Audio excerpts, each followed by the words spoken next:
Hello guys, welcome to national income group 1 question and answer main rating session. ఇప్పుడు వచ్చేసి మనం next question అనేది మనం డిస్కస్ చేసుకోవడం జరుగుతుంది. So explain what is GDP and it's uses.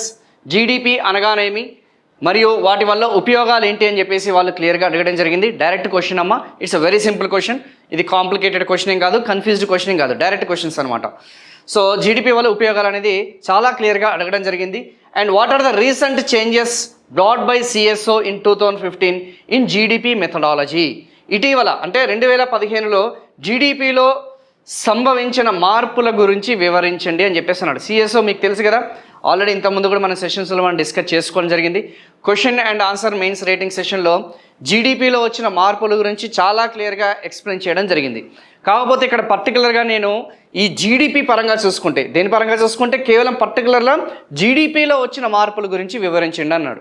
So first మీరు introduction అనేది చాలా సింపుల్గా వాట్ ఈస్ జీడిపి అని చెప్పేసి దానికి సంబంధించిన డెఫినేషన్ ఏదైతే ఉందో, దానికి సంబంధించిన ఆ యొక్క డెఫినేషన్ ఏదైతే ఉందో నిర్వచనం అనేది ఇవ్వడానికి ప్రయత్నించండి. నిర్వచనంతో పాటు కొంచెం బ్రీఫ్గా దానికి సంబంధించిన ఉపయోగాలు ఏంటి, దానికి సంబంధించిన ఆ యొక్క ఉపయోగాలు అనేది క్రిస్ప్గా ఇవ్వడానికి ప్రయత్నించండి.